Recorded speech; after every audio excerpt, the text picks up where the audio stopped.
Before we dive into it, my dear friends, I could really use your support. If you've not done so already, please be sure to subscribe down below, join the Mandalorian community, and why not check out our Patreon? The link is down below. If you enjoy my content, please consider supporting. Much love, let's get on to the news.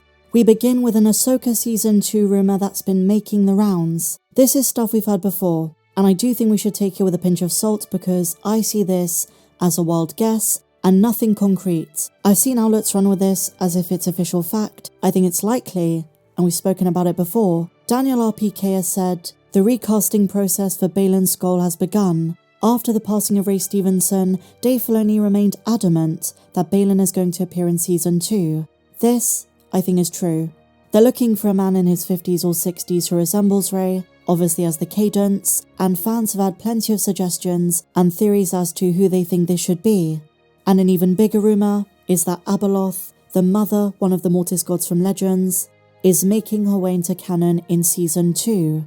Again, this was a popular theory when Ahsoka was airing, and I don't know if there's any truth to this. Only Dave Filoni and some of the cast and crew would know. But if it's true, is it possible they're trying to connect multiple stories across 2 centuries? Unexpected ties between the Acolyte and Ahsoka, if Baylan is seeking the mother. For the canon version of Abeloth, because Disney canon can retcon and change whatever they want, is there a tie to Mother Anastasia or Mother Coral? And you might be wondering, well, Meg, aren't they dead?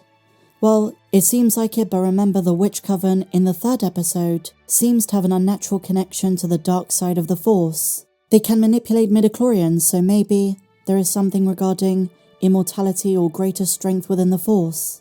You never know.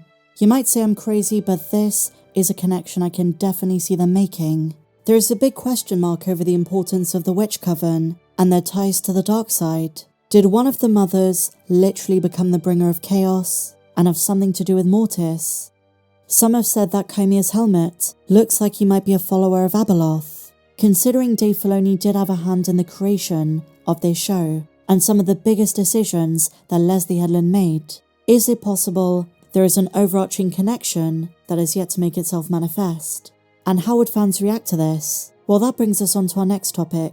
We have a major tease for a possible Acolyte Season 2. The viewership and fan reception for this show has been anything but great. But Lucasfilm and Kathleen Kennedy wanted this to be the next flagship show, and they seem adamant that there could be a 2nd season.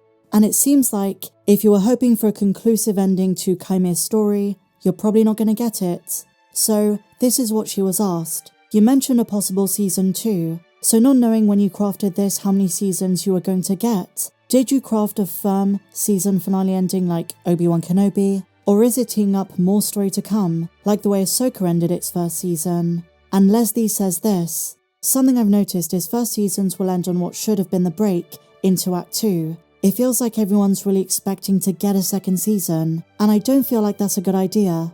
So just from this first bit, it sounds like the 1st season is going to have some degree of conclusiveness, but she goes on to say this, I think you should put everything you can into the 1st season and give the audience a nice resolution that feels satisfying, but enough nods to mysteries that you would want to see in a 2nd season, so it's a bit of both.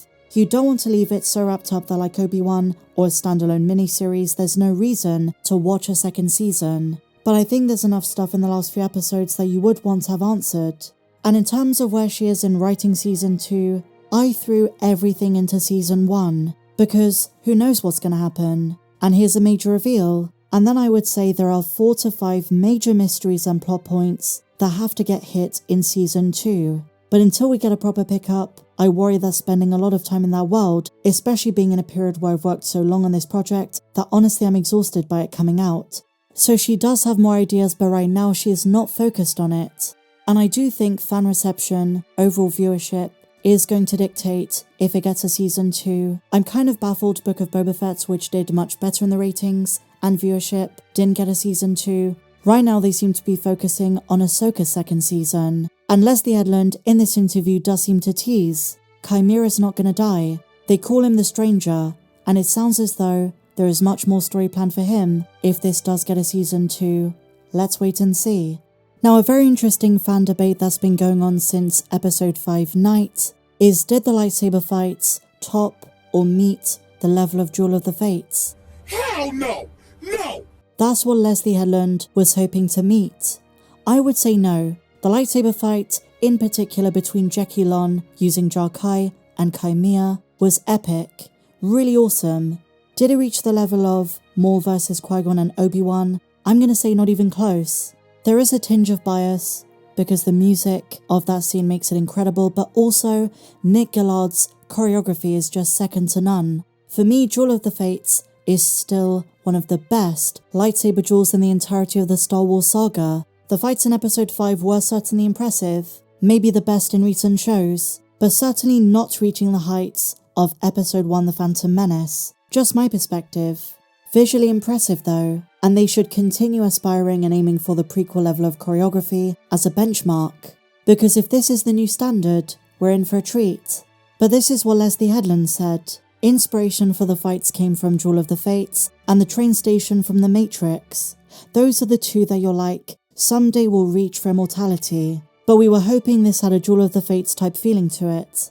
Again, I would say, my dear friends, it's subjective. Some will say it did reach the heights. Duel of the Fates is one of the most iconic moments in all of Star Wars, not just in terms of choreography but also in its symbolism, the outcome indirectly affecting the fate of Anakin. In other Acolyte news, my dear friends, the episode guide for Episode 5 has dropped, and there were some major reveals, including the fact the cortosis on Qimir's helmet is now the canon reason no one can read his mind and his thoughts when he's wearing it. Also, did you know the bugs in the forest of Kofar have a name?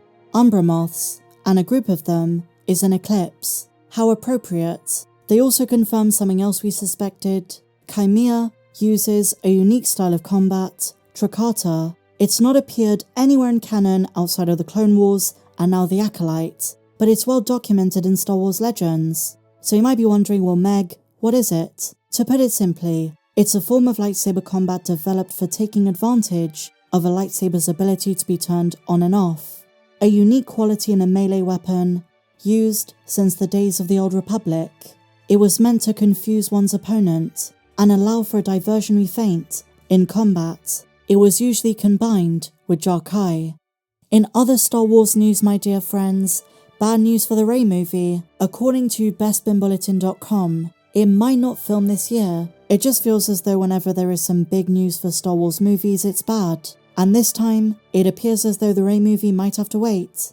Earlier this month, a report once again went around that the untitled Rey Skywalker film being written by Stephen Knight and directed by Sharmeen Obaid-Chinoy was titled A New Beginning.